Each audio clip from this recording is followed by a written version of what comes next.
Các bậc siêu phàm ở miền Thất Sơn. Chương 1. Đức Phật Thầy Tây An. Phần 1. Hành vi và thân thế buổi đầu. Đức Phật Thầy Tây An, chính danh là Đoàn Minh Huyên, sanh vào giờ Ngọ, ngày rằm tháng 10, năm Đinh Mão, dương lịch năm 1807, nhằm năm Gia Long thứ 6. Ngài quê ở làng Tòng Sơn, tổng An Thạnh Thượng, tỉnh Sa Đéc. Tổ phụ ở đó từ lâu, nhưng tên họ là gì, ngày nay không ai biết được. Chỉ biết trong thân tộc của Ngài, thuở Ngài mới ra đời, còn có hai người anh chú bác là Đoàn Văn Điểu và Đoàn Văn Viên mà thôi. Về sau, khi hai ông này mất đi, con cháu vì trải qua nhiều lần tao loạn trong nước nên hoặc chết hoặc siêu lạc đi nơi nào, mà hiện nay ở Tòng Sơn không còn thấy roi truyền miêu duệ. Căn cứ vào nhiều bậc bô lão ở đây cho biết chắc chắn, thì Đức Phật Thầy bỏ nhà ra đi từ lúc tuổi còn nhỏ lắm. Ngài đi đâu và làm gì, cả trong làng cho đến những người thân thuộc của Ngài cũng không ai hiểu được. Lần hồi ngày lụng tháng qua, tên tuổi và hình dạng của Ngài chôn sâu vào thời gian, người ta không còn nhớ một mảy may gì về Ngài nữa. Một hôm, khoảng đầu năm Kỷ Dậu, dương lịch 1849, Ngài quá giang với một chiếc ghe buôn từ miệt trong về. Lúc đến vàm rạch Tòng Sơn, Ngài lên bộ lần theo bờ rạch mà đi. Thuở ấy, đuôi làng Tòng Sơn ngang làng Tịnh Thới, Sa Đéc, chứ không phải lỡ còn nhỏ quá như ngày nay. Khi đến gần đình làng, gặp lúc có cây đa tróc gốc ngã bật xuống sông, lấp cả đường nước. Ghe xuồng qua lại đậu dồn chật cả một khúc sông.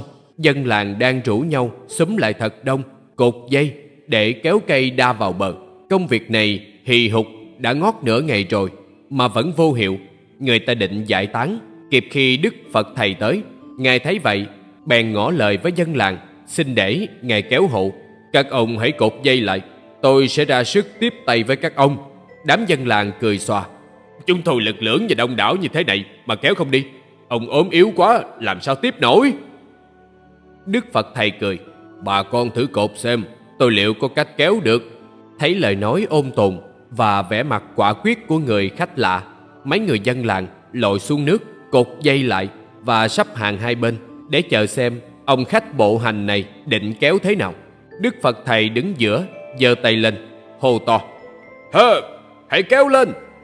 Hai hàng dây của hai tốp người vừa hơi căng thẳng, cây đa từ từ xếp ngọn vào bờ, khỏi phải hè hụt, la ó và nhọc công ra sức chi hết. Những ghe xuồng đậu lại mấy hôm nay thấy trống được đường nước thì mừng rỡ ra đi. Mấy người dân làng vì mệt nhọc suốt buổi nay cũng uể oải kéo nhau về. Họ quên xem người khách bộ hành ấy về đâu, và cũng không buồn nghĩ đến chuyện cây đa vì sao mà kéo vào được dễ dàng như vậy. Xong việc, Đức Phật Thầy lại ra đi. Khi đến đình thần làng Tòng Sơn, Ngài ghé vào. Từ ấy người ta thấy Ngài ngụ luôn tại đây, ở mái hiên sau. Ngày thì chặt cây làm cỏ, đêm đến lại quét lá đa để nấu nước uống. Được ít hôm, ông từ đình làng này thấy vậy, có lòng lo sợ cho sự rủi ro xảy ra hỏa hoạn, vì đình thuở ấy lập bằng tranh, mà đêm đêm Đức Phật Thầy cứ đốt củi lửa lên hoài. Nếu có bề nào thì sẽ khổ cho ông về phần trách nhiệm. Ông bèn đem ý kiến ấy mà bày tỏ cùng Đức Phật Thầy và xin đừng đốt lửa ban đêm nữa. Ngài điềm tĩnh niệm Phật mà trả lời. Tôi ở đâu thì sẽ giữ cho nó được bình yên, xin ông đừng ngại. Năm ấy, thời hành dịch tả nổi lên ở nhiều nơi. Ở làng Tòng Sơn cũng bắt đầu có lai rai bệnh ấy. Chức việc làng và dân chúng thấy vậy lo sợ. Họ xúm nhau lại đình, làm heo gà cúng vái và đóng bè để tống gió ra khỏi làng. Nghe biết được việc ấy, Đức Phật Thầy ra trước chức việc làng. Ngài tỏ ý không muốn có công việc sát sanh hại vật mà tống gió, vì theo ý Ngài thì hãy tin tưởng Phật trời cho thành lòng còn hơn. Chữ tống như thế này, nếu thật có linh nghiệm thì cũng chỉ là một việc làm ích kỷ, mình khỏi họa, mà người khác mang tai thì sao? Nhà chức trách trong làng không tin, cho là lời nói nhảm. Ngài buồn bã trở vào hiên sau, vừa đi vừa than. Các ông tống thì tôi xin rước. Những lời biện giải đầy đạo đức và sáng suốt ấy của Đức Phật Thầy đã không đem lại được kết quả, mà trái lại, chức việc làng cho là một điềm gỡ, nên vài hôm sau, họ cử ông thị sự đến truyền lệnh không cho ngài ở nữa, lấy cớ rằng trong làng không có quyền chứa chấp những người lạ mặt. Đức Phật Thầy nhận lời, nhưng trước khi đi, ngài yêu cầu ông thị sự mua hộ cho ngài một đôi đèn sáp để ngài làm lễ khai lý lịch cho làng và dân chúng nghe đã. Vì tính háo kỳ của ông thị sự và lòng tin tưởng của một ít người ở chung quanh đình, thấy Đức Phật Thầy có nhiều cử chỉ nửa hư nửa thực, nên cuộc lễ được tổ chức một cách rất mau lẹ.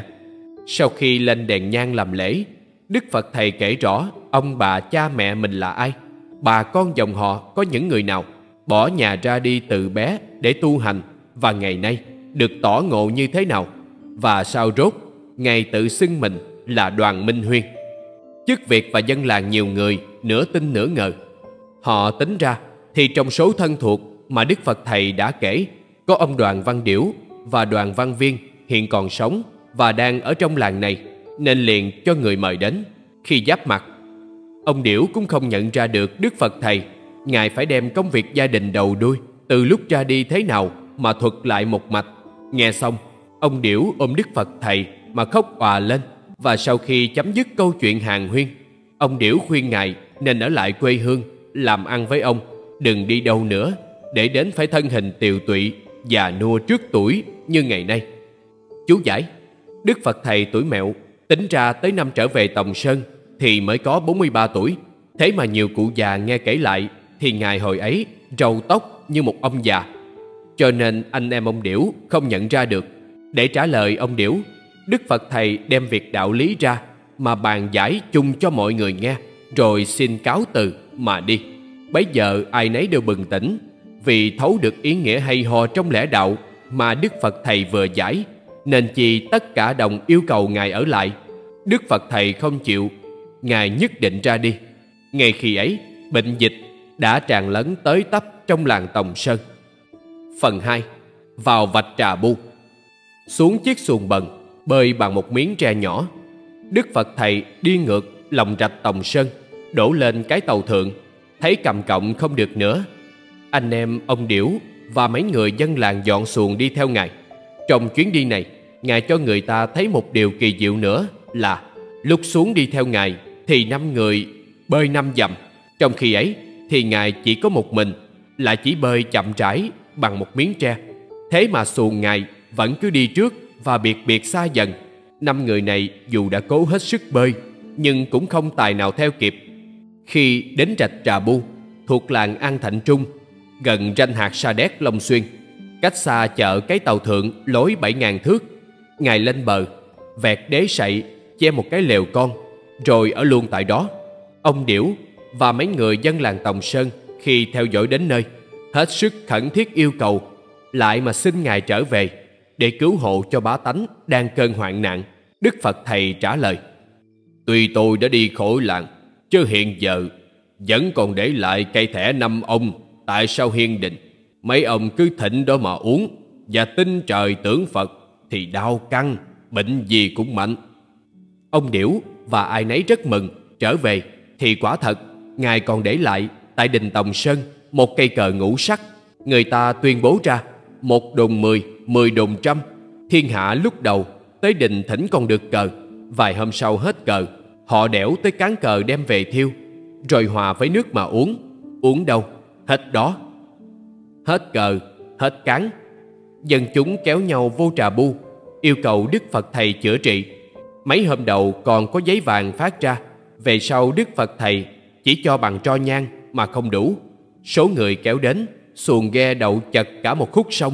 Trên bờ, lau sậy bị dặm rạp bằng cả xuống mặt đất. Một cảnh tấp nập đông vầy bỗng nhiên hiện ra giữa chốn hoang vu rừng bụi, không ai ngờ được.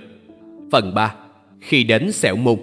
Mùa thu tháng 8 năm Kỷ Dậu, dương lịch 1849, dân chúng ở quanh vùng Trà Bu như Hội An, Mỹ An và Tòng Sơn nhờ có Đức Phật Thầy cứu độ nên bệnh thế đã yên. Ngài nghe đồn ở làng Kiến Thạnh bệnh dịch mới phát lên, bạo hành lắm, động mối từ tâm ngài trời Trà Bu bơi xuồng lên rạch Xẻo Môn. Trước là làng Kiến Thạnh, nay đổi lại là Long Kiến, tỉnh Long Xuyên, để độ dân, tế thế. Một sáng kia, tại đình làng Kiến Thạnh, hồi trước ở tại Vàm Chân Đùa, chứ không phải ở chỗ đình Long Kiến ngày nay. Khi ông Từ vào dâng hương trên bàn chánh, bỗng trông thấy một người lạ mặt ngồi chễm chệ giữa bàn thần. Ông Từ hồn bất thủ xá, vừa la vừa chạy. Người ngồi trên bàn thần thấy vậy kêu lên và ngoắt ông Từ trở lại. Xa xa nhìn lại, ông Từ xem thấy người ấy mặt mũi có vẻ hiền lành, không có chi đáng sợ hãi, bèn chậm rề lại và hỏi: chú giải, khi còn ở Tòng Sơn, Đức Phật Thầy có lúc băng xuồng ngang qua rạch Cái Dứa, rồi ngược dòng vào làng Bình Đức.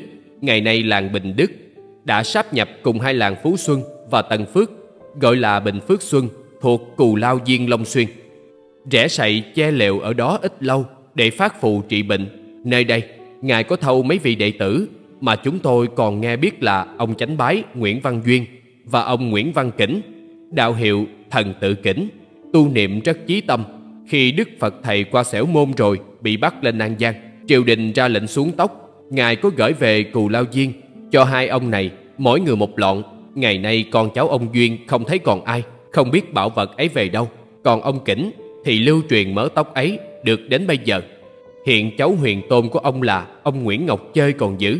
Vì không rõ được nguyên cớ và ngày tháng Đức Phật Thầy qua đây, nên chúng tôi không dám chép ở phần trên. Trở lại đoạn hội thoại của ông Từ và Đức Phật Thầy. Ông là ai? Ở đâu mà dám đến đây ngồi trên bàn thần như vậy? Người lạ mặt ấy đáp: Ta là Phật Thầy, giáng thế đặng cứu nguy cho dân chúng. Ông Từ suy nghĩ một chút rồi hỏi: Ông xưng là Phật, vậy dân ở trong làng này hiện đang mắc bệnh ôn dịch mà chết rất nhiều. Ông có thể cứu sống người ta được không? Được chứ, ai mắc bệnh ấy đâu, đem lại đây, ta cứu giùm cho. Lúc ấy, trong làng, người bị bệnh dịch chẳng thiếu chi. Ông Từ cho hay ra, đang lúc ở gần đó có ông Thuôn, bị ỉa mửa gần chết. Người nhà xin cứu, quả nhiên Đức Phật Thầy trị được. Tiếng đồn lan ra khắp làng, người ta đến xin cứu bệnh, mỗi lúc một đông. Đông hơn ở Trà Bu gấp bội, và bệnh dịch đang lộng hành ở đây. 3 hôm sau, chức việc làng thấy người ta đến rầm rộ quá, sợ bị quan trên quở phạt, bèn xin Đức Phật Thầy dời về cái cốc của ông Kiến, xéo rạch Xẻo Môn, chỗ cất chùa Tây An Cổ Tự ngày nay, cho tiện việc chữa bệnh và thờ Phật ở đình. Chú giải: ông Thuôn lúc đó còn nhỏ, sau lớn lên làm hương cả, nên người ta gọi là ông cả Thuôn. Cũng giấy vàng, tro nhang như ở Trà Bu mà phát ra hoài không đủ được. Đức Phật Thầy phải dùng đến áo nhang, nước lã, thiên hạ chen chúc đến đông vậy. Nhiều người chờ đợi đôi 3 ngày mới thỉnh được thuốc. Có người không chen vào được, phải lễ bái ở ngoài sân. Hoạt cảnh này đã được diễn lại như sau: dầm trời thiên hạ như mưa, ban mai đến tối phát chưa rồi bùa. Người đi tới trước vô chùa, mấy người tới trễ lạy dùa ngoài sân. Chẳng những bệnh dịch mà thôi, ngoài ra bất luận bệnh chi ngài cũng trị được, chỉ trừ một ít người tận số.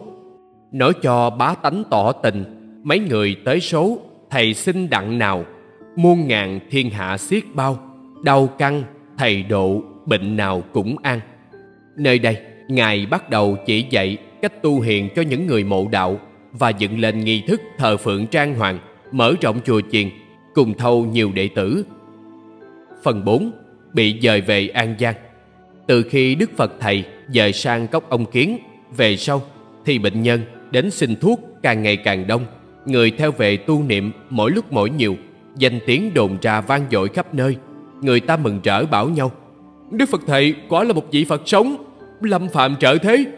Lúc ấy, nhà chức trách huyện Đông Xuyên, ngày nay là tỉnh Long Xuyên, rất kinh động, vì thấy lòng người hầu hết trong huyện đã hướng theo Đức Phật Thầy.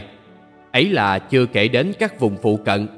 Họ nghĩ rằng nếu cứ để như vậy, rủi ngài có chủ trương nổi lên một cuộc bạo động nào thì không phương gì dập tắt được, nên liền mật báo về tỉnh An Giang, xin quan tỉnh liệu định lẽ nào cho họ khỏi bề trách nhiệm. Quan tổng đốc tỉnh An Giang bấy giờ là Huỳnh Mẫn Đạt cũng có hay biết việc ấy, nhưng chưa rõ đích xác. Nay được mật tin ở huyện Đông Xuyên bảo lên quả quyết, thì lấy làm lo sợ, e có sự xảy ra như vụ Lâm Sâm và nhóm thầy chùa làm loạn ở Trà Vinh trước đây mấy năm. Thiệu Trị, nguyên niên 1840 đó chăng, nên ông chẳng chút chần chờ, cấp tốc sai lính tráng xuống với ngày Đức Phật về tỉnh. Hôm ấy, vào lúc giờ ngọ, bá tánh đến thỉnh thuốc đông đảo, nhưng giờ này ai nấy đều im lặng để cho Đức Phật thầy sửa soạn thời cúng.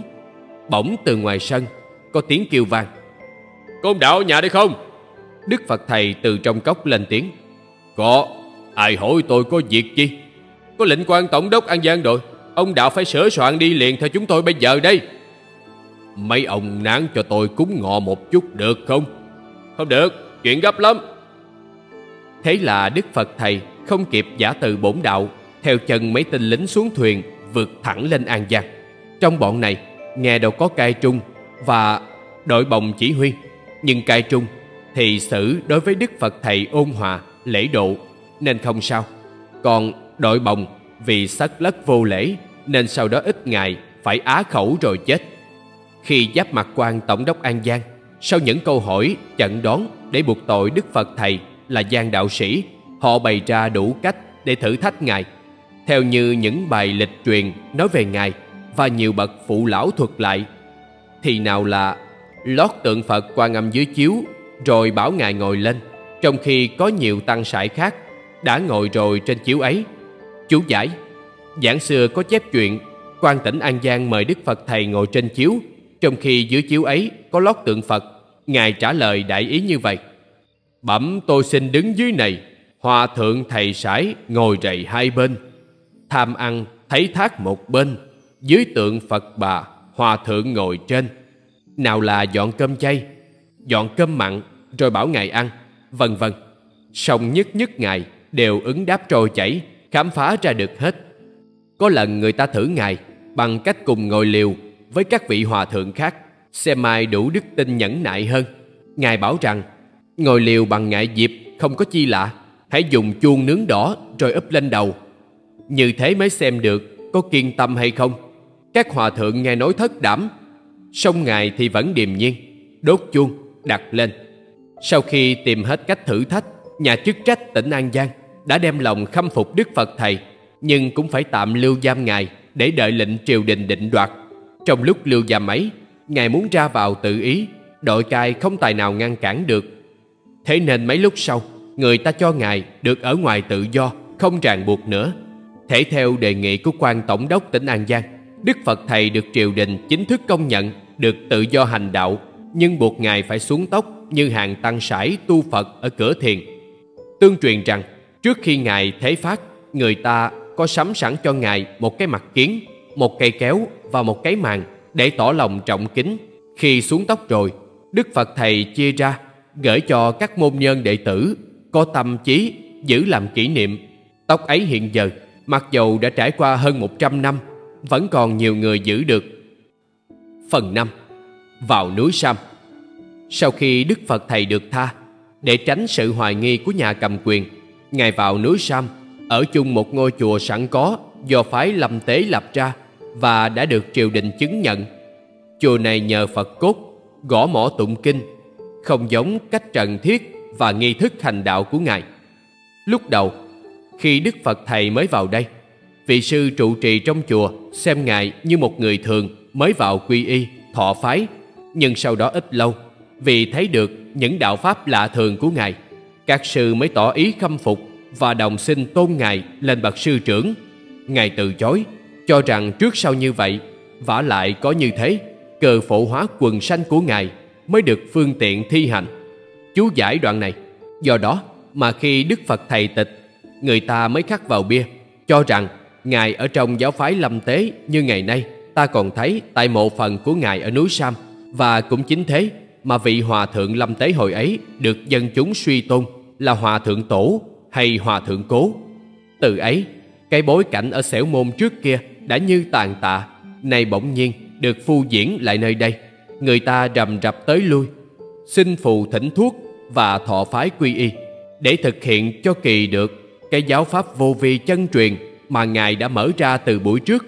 Đức Phật thầy bắt đầu tìm những nơi hẻo lánh xa xôi để lập ra những cơ cấu tôn giáo. mà thuở ấy Ngài cho gọi là trại ruộng, để đem bổn đạo tới đó, vừa tu niệm vừa làm ăn.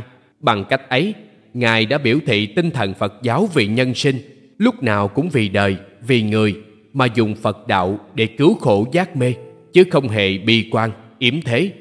Bởi vậy các trại ruộng, trại gỗ lần lần được dựng lên quanh vùng Thất Sơn, như ở Thới Sơn Láng Linh, và Ngài phái các vị đại đệ tử ở đó chăm lo săn sóc công việc. Nghi thức thờ phượng thì đặc biệt theo giáo phái của Ngài là thờ trần điều, cúng nước lã, bông hoa mà thôi, chứ không phải như ở núi Sam. Lúc này Đức Phật Thầy tùy tiến ở núi Sam, chứ thật ra thì Ngài luôn luôn vần du đầy đó để tùy cơ phổ độ quần sanh. Khắp vùng Thất Sơn không đâu là Ngài không bước đến. Thỉnh thoảng Ngài đến những trại ruộng để truyền dạy đạo pháp cho tín đồ. Các ông Cố Quản, Đạo Xuyến, Đạo Lập, Đình Tây, Tăng Chủ, Cậu Hai Lãnh, vân vân đều có được Ngài truyền cho bí pháp. Bởi vậy về sau, tín đồ của các vị này phần nhiều cũng được đắc đạo cả. Ngài thọ được 50 tuổi, tịch tại núi Sam vào giờ ngọ ngày 12 tháng 8 năm Bính Thìn, dương lịch 1856. Trong lúc không bệnh chi lắm, tinh thần vẫn bình tĩnh, sau khi đã nhắc nhở đạo đức và dặn dò công việc cho các tín đồ.